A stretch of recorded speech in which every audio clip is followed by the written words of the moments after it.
नमस्कार दोस्तों, आप सभी का आपके अपने YouTube channel Shri Vinayak competition classes में बहुत बहुत स्वागत है। दोस्तों, आज हम बात करने जा रहे हैं Rajasthan high court driving exam के लिए इम्पोर्टेंट क्वेश्चनों की बात करने जा रहे हैं।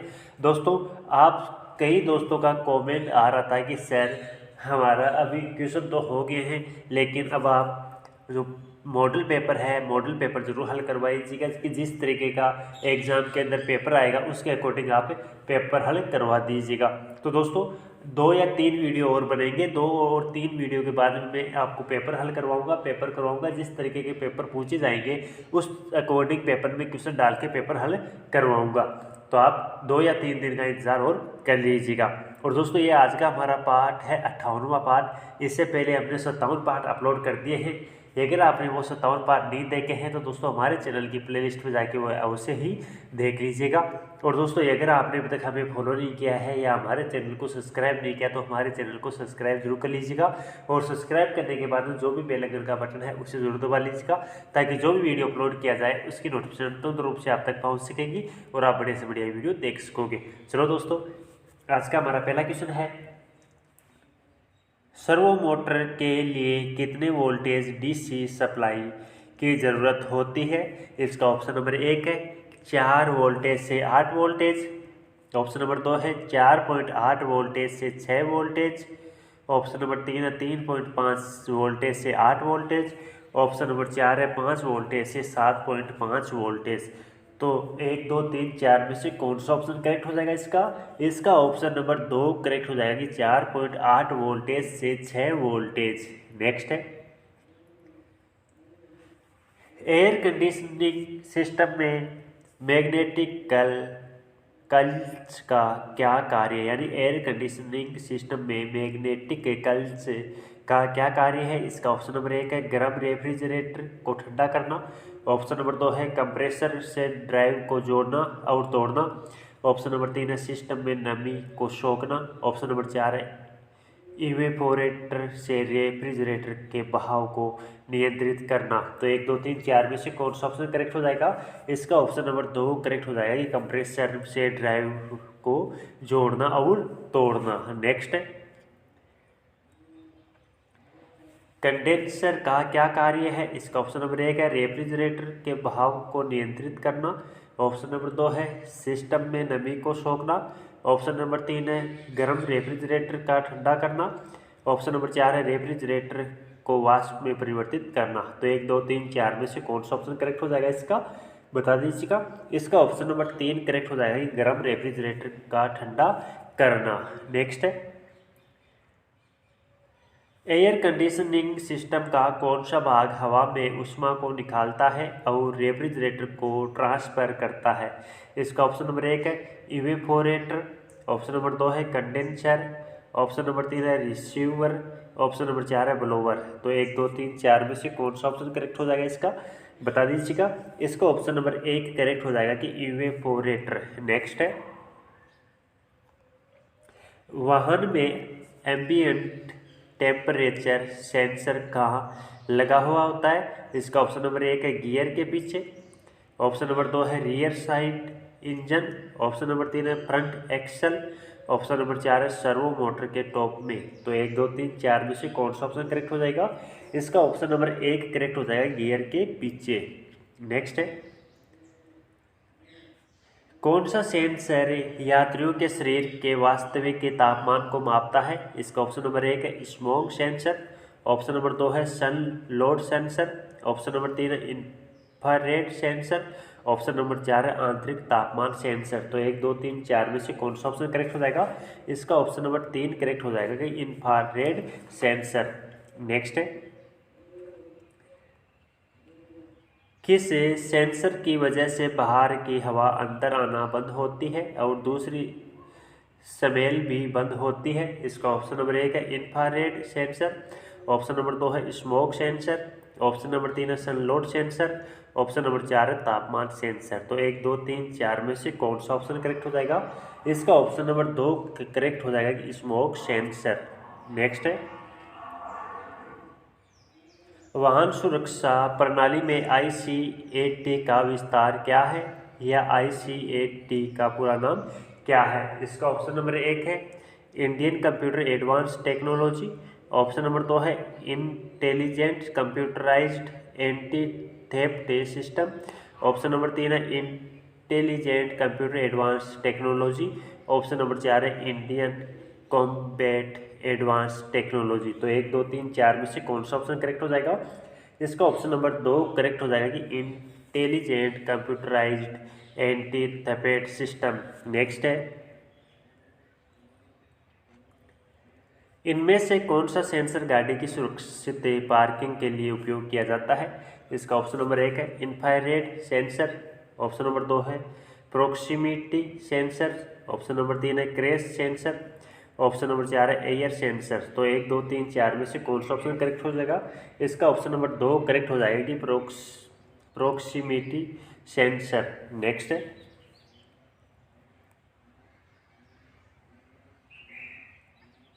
सीट बेल्ट फ्री टेंशनर का क्या उद्देश्य है? इसका ऑप्शन नंबर 1 है सीट पर बैठे व्यक्ति को सीट में मजबूती से पकड़ना। ऑप्शन नंबर 2 है यात्रियों के भार को डिटेक्ट करना। ऑप्शन नंबर 3 है सीट की एक तरफा हलचल को रोकना। ऑप्शन नंबर 4 है सीट पर बैठे व्यक्ति को सिर में चोट लगने से बचाना। तो 1, 2, 3, 4 से कौन सा ऑप्शन करेक्ट हो जाएगा? इसका ऑप्शन नंबर 1 करेक्ट हो जाएगा कि सीट पर बैठे व्यक्ति को सीट में मजबूती से पकड़ना। नेक्स्ट है, एयर बैग प्रणाली के तसल्लीपूर्ण कार्य को किस तरह सुनिश्चित कर सकते हैं? इसका ऑप्शन नंबर 1 है इंजन को चालू और बंद करने के दौरान एयर बैग की चेतावनी लाइट का आना। ऑप्शन नंबर 2 है इंजन के चलने के दौरान एयर बैग को चेतावनी लाइट का जलते रहना। ऑप्शन नंबर 3 है प्रकाश को चेतावनी दे और कुछ बार फ्लैश करे और शुरू करने के दौरान बाहर जाए। ऑप्शन नंबर 4 है इंजन के चालू होने पर वाष्प की बीप की आवाज़ आना। तो 1, 2, 3, 4 में से कौन सा ऑप्शन करेक्ट हो जाएगा? इसका बता दीजिएगा। इसका ऑप्शन नंबर 3 करेक्ट हो जाएगा कि प्रकाश को चेतावनी दे और कुछ बार प्लेस करे और शुरू करने के दौरान बाहर जाइए। नेक्स्ट है, वाहन के टकराने के दौरान कौन सा उपकरण एयरबैग को कुछ मिलीसेकंड में फैला देता है? इसका ऑप्शन नंबर 1 है seat belt free tensioner. Option number 2 है स्टीयरिंग लॉक। ऑप्शन नंबर 3 है GPS टेकर। ऑप्शन नंबर 4 है इन्फ्लेटर में मॉड्यूल। तो 1, 2, 3, 4 में से कौन सा ऑप्शन करेक्ट हो जाएगा? इसका ऑप्शन नंबर 4 करेक्ट हो जाएगा इन्फ्लेटर में मॉड्यूल। नेक्स्ट है, वाहन में एयर बैग सिस्टम और सीट बेल्ट का होना क्यों आवश्यक है? इसका ऑप्शन नंबर 1 है वाहन के अंदर वेंटिलेशन प्रदान करने के लिए। ऑप्शन नंबर 2 है स्टीयरिंग व्हील को मुड़ने से बचाने के लिए। ऑप्शन नंबर 3 है चालक और यात्री को बचाव के लिए। ऑप्शन नंबर 4 है चोरी की कार को ट्रैक करने के लिए। तो 1, 2, 3, 4 में से कौन सा ऑप्शन करेक्ट हो जाएगा? इसका ऑप्शन नंबर 3 करेक्ट हो जाएगा कि चालक और यात्री के बचाव के लिए। नेक्स्ट है, किस प्रकार का हॉर्न बिजली के चलने वाले एयर पंप से बना होता है जो कि हवा को प्लास्टिक टम्पेट के द्वारा धकेलती है? इसका ऑप्शन नंबर 1 है विंड हॉर्न। ऑप्शन नंबर 2 है हाइड्रोलिक हॉर्न। ऑप्शन नंबर 3 है एयर हॉर्न। ऑप्शन नंबर 4 है इलेक्ट्रिक हॉर्न। तो 1, 2, 3, 4 में से कौन सा ऑप्शन करेक्ट हो जाएगा? इसका ऑप्शन नंबर 2 करेक्ट हो जाएगा कि हाइड्रोलिक हॉर्न। नेक्स्ट है, भारी मोटर वाहनों में किस प्रकार के वाइपरों का उपयोग किया जाता है? इसका ऑप्शन नंबर 1 है head operated wiper. Option number 2 है vacuum operated wiper. Option number 3 है hydraulic operator wiper. Option number 4 है कंप्रेस्ड एयर ऑपरेटर वाइपर। तो 1, 2, 3, 4 में से कौन सा ऑप्शन करेक्ट हो जाएगा? इसका ऑप्शन नंबर 4 करेक्ट हो जाएगा कि compressed air operator wiper. Next question है, हॉर्न में किसी तरह की आवाज़ न आने का कारण क्या हो सकता है? इसका ऑप्शन नंबर 1 है रेल पॉइंट का स्टक होना। ऑप्शन नंबर 2 है फ्यूज का बंद होना। ऑप्शन नंबर 3 है हॉर्न के टर्मिनल पर कम वोल्टेज का होना। ऑप्शन नंबर 4 है टोन डिस्क के क्षतिग्रस्त होना। तो 1, 2, 3, 4 में से कौन सा ऑप्शन करेक्ट हो जाएगा? इसका ऑप्शन नंबर 2 करेक्ट हो जाएगा कि फ्यूज का बंद होना। नेक्स्ट है, क्या कारण हो सकते हैं कि स्विच के बंद होने की स्थिति में भी हॉर्न लगातार आवाज़ करता रहता है? इसका ऑप्शन नंबर 1 है फ्यूज का बंद होना। ऑप्शन नंबर 2 है रिले का गलत तरह से एडजस्ट होना। ऑप्शन नंबर 3 है रिले पॉइंट का फंस जाना। ऑप्शन नंबर 4 है बैटरी की वोल्टेज का कम होना। तो 1, 2, 3, 4 में से कौन सा ऑप्शन करेक्ट हो जाएगा? इसका ऑप्शन नंबर 3 करेक्ट हो जाएगा कि रिले पॉइंट का फंस जाना। नेक्स्ट है, हॉर्न धीमी आसमान आवाज़ क्यों पैदा करता है? दोस्तों इसका ऑप्शन नंबर 1 है क्रैक्ड डायफ्राम। ऑप्शन नंबर 2 है म्यूज का बंद होना। ऑप्शन नंबर 3 है रिले पॉइंट के फंस जाने से। ऑप्शन नंबर 4 है फील्ड इक्वायर वाइडिंग के खुल जाने से। तो 1, 2, 3, 4 में से कौन सा ऑप्शन करेक्ट हो जाएगा इसका? इसका ऑप्शन नंबर 1 करेक्ट हो जाएगा, ये क्रैक्ड डायफ्राम। नेक्स्ट है, पावर विंडो को ड्राइव द्वारा नियंत्रित लॉक आउट स्विच के साथ क्यों प्रदान किया जाता है? इसका ऑप्शन नंबर 1 है दुर्घटना से बचाने के लिए। ऑप्शन नंबर 2 है प्रभावी प्रक्रिया प्रदान करने के लिए। ऑप्शन नंबर 3 है आसान पकड़ के सुधारने के लिए। ऑप्शन नंबर 4 है विंडो को क्षतिग्रस्त होने से बचाने के लिए। तो 1, 2, 3, 4 में से कौन सा ऑप्शन करेक्ट हो जाएगा? इसका ऑप्शन नंबर 1 करेक्ट हो जाएगा, दुर्घटना से बचाने के लिए। नेक्स्ट है, वाहन में खिड़की के सिरों के ऊपर न उठने के क्या कारण हो सकते हैं जब मोटर भी पूर्ण रूप से चल रही हो? इसका ऑप्शन नंबर 1 है ग्लास डोर चैनल का काम न करना। ऑप्शन नंबर 2 है मोटर का खराब होना। ऑप्शन नंबर 3 है विंडो ग्लास लिफ्टिंग रेगुलेटर का खराब होना। ऑप्शन नंबर 4 है पावर विंडो के स्विच का खराब होना। तो 1, 2, 3, 4 में से कौन सा ऑप्शन करेक्ट हो जाएगा इसका? इसका ऑप्शन नंबर 3 करेक्ट हो जाएगा कि विंडो ग्लास लिफ्टिंग रेगुलेटर का खराब होना। नेक्स्ट है, इम्बोलाइजर एंटीना में एरर के क्या संभावित कारण हो सकते हैं? इसका ऑप्शन नंबर 1 है ECM प्रॉब्लम। ऑप्शन नंबर 2 है अनधिकृत इग्निशन की। ऑप्शन नंबर 3 है चाबी में खराब ट्रांसपोर्टर। ऑप्शन नंबर 4 है फ्यूज का जल जाना। तो 1, 2, 3, 4 में से कौन सा ऑप्शन करेक्ट हो जाएगा? इसका ऑप्शन नंबर 1 करेक्ट हो जाएगा कि ECM प्रॉब्लम। नेक्स्ट है, कौन सा श्रम अधिनियम दुर्घटना मौत और अपंगता के बारे में जानकारी प्रदान करता है? इसका ऑप्शन नंबर 1 है कर्मचारी राज्य बीमा अधिनियम 1948। ऑप्शन नंबर 2 है कर्मचारी PF अधिनियम 1952। ऑप्शन नंबर 3 है मजदूर कंपनसेशन अधिनियम 1923। ऑप्शन नंबर 4 है निम्नतम मानदेय अधिनियम 1948। तो दोस्तों 1, 2, 3, 4 में से कौन सा ऑप्शन करेक्ट हो जाएगा? इसका ऑप्शन नंबर 3 करेक्ट हो जाएगा कि मजदूर कंपनसेशन अधिनियम 1923। नेक्स्ट है,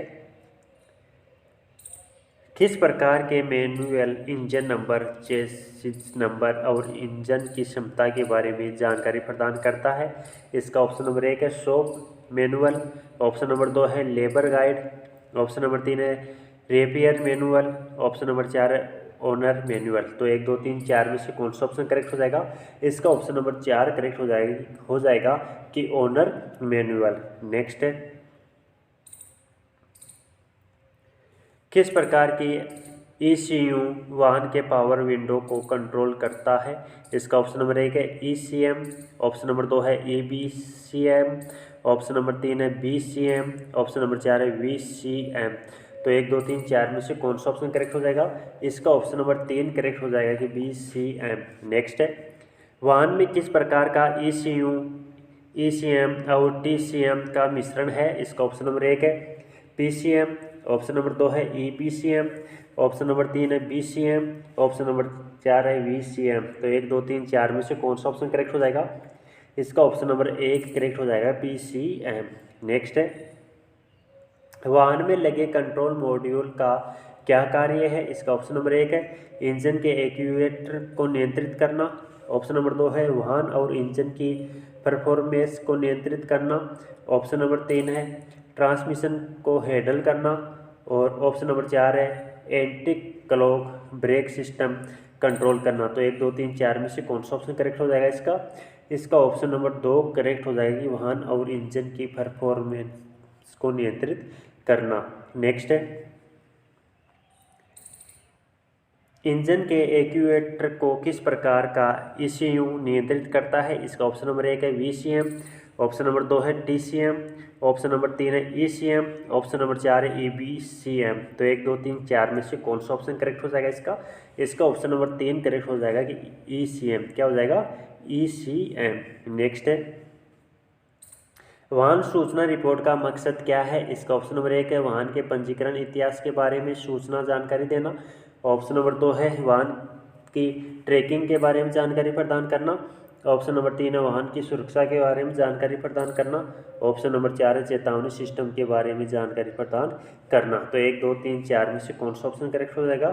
इसका ऑप्शन नंबर 1 करेक्ट हो जाएगा कि वाहन के पंजीकरण इतिहास के बारे में जानकारी देना या सूचना देना।